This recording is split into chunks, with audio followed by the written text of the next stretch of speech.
నమస్తే. నేను సిరి. 'తండేల్' మూవీకి సాయి పల్లవికి 5 కోట్ల రెమ్యునరేషన్ ఇచ్చారని చెప్పేసి అయితే వార్తలొస్తున్నాయి. మరి సాయి పల్లవికి 5 కోట్లు ఇస్తే నాగ చైతన్య గారికి ఎన్ని కోట్లు ఇచ్చారనేది కూడా ఇప్పుడు ఒక చర్చ అయితే నడుస్తుంది. మరి నాగ చైతన్య గారి రెమ్యునరేషన్ ఎంత తీసుకున్నారు, ఏంటి అనే అంశాన్ని మనకు వివరించడానికి మనతో పాటు ఉన్నారు ప్రముఖ సీనియర్ జర్నలిస్ట్ యజ్ఞమూర్తి గారు. నమస్కారం సార్. నమస్తే శ్రీ. సార్, ఇప్పుడు 'తండేల్' మూవీ రెమ్యునరేషన్ అంటే హీరో హీరోయిన్లకి ఎంత రెమ్యునరేషన్ అనేది నడుస్తుంది. సాయి పల్లవికి 5 కోట్లు ఇచ్చారని చెప్పేసి ఒక వార్త అయితే బయటకు వచ్చింది. దానికి తగ్గట్టే ఇప్పుడు మరి నాగ చైతన్యకి ఎంత ఇచ్చి ఉంటారు, సాయి పల్లవికి అంత అని చెప్పేసి ఒక వార్త నడుస్తుంది.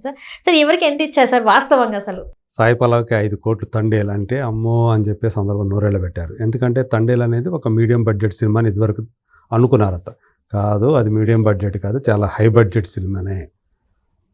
నాగ చైతన్య స్టార్డమ్తో పోలిస్తే చాలా హెవీగా పెట్టారని చెప్పేసి మనం అనుకోవచ్చు. ఎందుకంటే ఆల్మోస్ట్ 90 crores బడ్జెట్ అయింది దానికి, ఆ సినిమా తీయటానికి.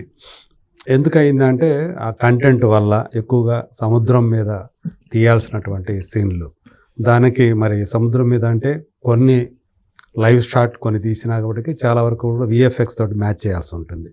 అందుకని దానివల్ల పైగా లొకేషన్స్, వాళ్ళు చేసినటువంటి లొకేషన్స్ కూడా అక్కడికి వెళ్ళటం కూడా చాలా ఎక్స్పెన్సివ్ కాబట్టి అంత అయిందని చెప్పేసి మనకు తెలుస్తూ ఉంది.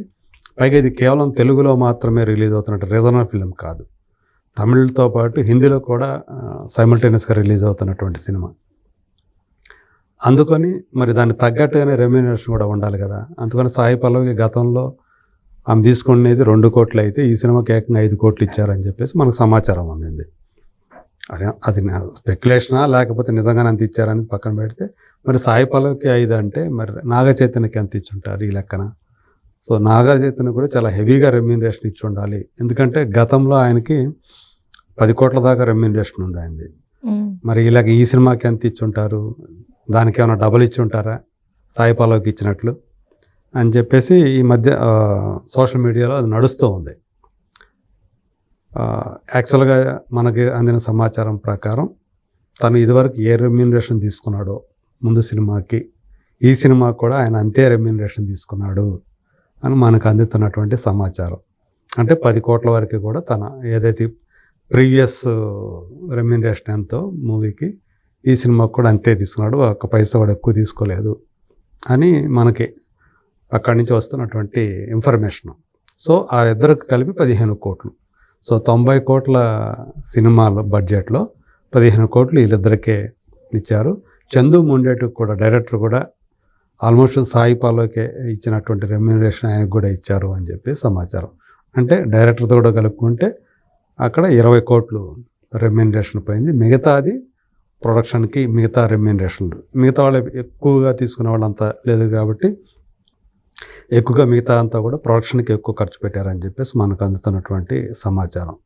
సో ఈ సినిమా మీద నాగ చైతన్య చాలా హోప్స్ పెట్టుకున్నాడు. పైగా తన నిజ జీవితంలో ఏంటో దానికి పూర్తి భిన్నమైనటువంటి బాడీ లాంగ్వేజ్, అలాగే డైలాగ్ డిక్షను, ఇవన్నీ ఉన్నటువంటి ఒక క్యారెక్టర్ అతను పోర్ట్రే చేశాడు. సో అర్బన్ సెంట్రిక్ అయితే తనకు పెద్ద కష్టపడాల్సిన లేకపోవచ్చు, కానీ ఇది శ్రీకాకుళం బేస్డ్ ఆ నేపథ్యంలో సాగే కథ కాబట్టి అక్కడ ఉండే జాలర్లు ఎలా బిహేవ్ చేస్తారు, వాళ్ళు ఎలా మాట్లాడతారు, ఇలా చేయాల్సి రావటం అనేది ఆయనకి పెద్ద ఛాలెంజ్ అని చెప్పాలి నాగ చైతన్యకి. సో సినిమా యాక్చువల్గా అతను సాయి పల్లవి ఆల్మోస్ట్ ఇద్దరిది ఈక్వల్ స్క్రీన్ స్పేస్ ఉన్నప్పటికీ కూడా సాయి పల్లవి మనకు తెలుసు ఒక న్యాచురల్ పర్ఫార్మర్గా, ఆమె ఎలాంటి పాత్ర అయినా సరే ఈజీగా చేసేస్తుంది అనే పేరు ఎడిదిరిగా అమ్ముకుంది. ఇతనికి మాత్రం నాగ చైతన్యకి ఆ డైలాగులు పట్టుకోవటం అనేది కొంచెం ఇబ్బందికరమైనటువంటి విషయమే. అయినా చాలా పట్టుదలతోటి అక్కడ ఉండే, ఎందుకంటే మత్స్యలేశం అని చెప్పేసి అక్కడ శ్రీకాకుళం దగ్గర ఉండేటువంటి జాలరి గ్రామం అది. అక్కడ వాళ్ళు చాలామంది ఈ సినిమాలో యాక్ట్ చేశారు, ఆ లోకల్ ఉండే. సో అక్కడ లోకల్ పీపుల్ తోటి ఇతను ఇంటరాక్ట్ అయ్యి వాళ్ళతో మింగిల్ అయ్యి, సో వాళ్ళ అలవాట్లు అన్నీ తెలుసుకొని, ఎలా బిహేవ్ చేస్తారో తెలుసుకొని, ఎలా మాట్లాడతారో నేర్చుకొని, ఆ విధంగా తను అడాప్ట్ చేసుకొని ఆ పాత్రలో పరకాయ ప్రవేశం చేశాడు అని చెప్పేసి చంద్రమోహన్ రెడ్డి చెప్తున్నటువంటి మాట. సో నిజంగానే ఇప్పటిదాకా అతను నాగ చైతన్య చేసిన సినిమాలన్నీ ఒక ఎత్తు అయితే తండేల్ సినిమా ఇంకొక ఎత్తు అని చెప్పేసి మనం భావించవచ్చు. ఈ సినిమా తర్వాత నాగ చైతన్య ఇంకొక మెట్టు పైకెక్కుతాడు కెరీర్లో అనే నమ్మకాన్ని అల్లు అరవింద్ కూడా వ్యక్తం చేస్తూ ఉన్నారు. సో చాలా ఆచితూచి ఈ సినిమా కోసం ఈ February 7th అనే డేట్ని ఫిక్స్ చేశారు.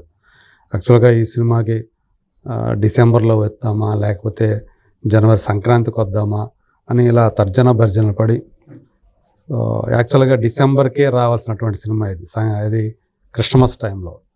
సో మళ్ళీ అప్పుడు కాదు అనుకొని, ఎందుకంటే ఆ టైంలో ఒక టైంలో గేమ్ చేంజర్ వస్తుందేమో అని చెప్పేసి దీని అప్పుడు వద్దులే అనుకున్నారు.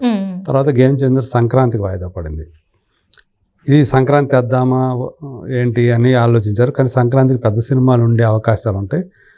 ఎందుకంటే అప్పుడు విశ్వంభర కూడా లైన్లో ఉంది. వీటితోటి ఎందుకులే అని చెప్పేసి దీన్ని మామూలుగానే ఫిబ్రవరికి పోస్ట్పోన్ చేసుకున్నారు వాళ్ళు. సో ఇప్పుడైతే మరీ ఫిబ్రవరి ఎండింగ్ అంటే ఎగ్జామ్స్ టైం దగ్గరకు వచ్చేస్తుంది కాబట్టి ఇది రైట్ టైము అనే ఉద్దేశంతో February 7th ప్లాన్ చేసి ఇప్పుడు రిలీజ్ చేస్తూ ఉన్నారు. ఇద్దరికీ కూడా నాగ చైతన్య, సాయి పల్లవి ఇద్దరికీ కూడా ఈ సినిమా చాలా పెద్ద పేరు తీసుకొస్తుంది అనేటువంటి నమ్మకాన్ని వాళ్ళందరూ కూడా యూనిట్ మెంబర్స్ అందరూ కూడా వ్యక్తం చేస్తున్నారు. ఈవెన్ నాగ చైతన్య సాయి పల్లవిని, సాయి పల్లవిని నాగ చైతన్య ఒకరికొకరు పరస్పరం వాళ్ళు ప్రశంసించుకుంటున్నటువంటి తీరు చూసినప్పటికీ కూడా మనకి ఈ సినిమా నిజంగానే వాళ్ళు కూడా ఏగర్గా వెయిట్ చేస్తున్నారు ఈ సినిమా రిలీజ్ కోసం. అంటే ఆడియన్స్ నుంచి ఎలాంటి రెస్పాన్స్ వస్తుంది, వాళ్ళు ఎలా రిసీవ్ చేసుకుంటారు తమ క్యారెక్టర్ని. ఇతనేమో తండేల్ రాజు అనే అదే క్యారెక్టర్, ఆ అమ్మాయి పేరేమో సత్య. ఈ రాజు సత్య లవ్ స్టోరీ తెర మీద ఎలా వచ్చింది ఏంటి. సో దాంట్లో బుజ్జి తల్లి అని పిలుచుకుంటాడు సత్యని. తర్వాత పెళ్ళైన తర్వాత ఇతను ప్రమాదవశాత్తు సముద్రంలో దారి తప్పిపోయి తుఫాను కారణంగాను గోదాన కారణం ప్రకృతి పరిస్థితుల వల్ల పాకిస్తాన్కి వెళ్ళి పాకిస్తాన్ వాళ్ళకి బందీలుగా చిక్కుతారు. సో అక్కడి నుంచి అతను ఎలా బయటపడ్డాడు, అసలు బయటపడ్డాడా లేదా, ఇక్కడ సత్య పరిస్థితి ఏంటి. సో ఈ డ్రామాని ఆయన చంద్రమోహన్ రెడ్డి చాలా రసవత్తరంగా తెరకెక్కించాడు అనేది నిర్మాత చెప్తున్నటువంటి విషయం. మరి చూద్దాం. సో ఒక క్రూషియల్ అయిన ఇద్దరికి కూడా, సాయి పల్లవికి కూడా ఈ సినిమా మీద చాలా హోప్స్ పెట్టుకుంది ఆ అమ్మాయి. ఖచ్చితంగా ఇద్దరికి మంచి పేరే తెస్తుందని ఆశిద్దాం. ఎందుకంటే దగ్గరకైనా ఉంది, 2 రోజుల్లో మన ముందుకు రాబోతున్నటువంటి ఈ సినిమా మరి బాక్స్ ఆఫీస్ దగ్గర మరి ఎలాంటి వండర్స్ ఏమైనా క్రియేట్ చేస్తుందా లేదా అనేది వెయిట్ చేసి చూడాలి. Thank you so much sir. Thank you.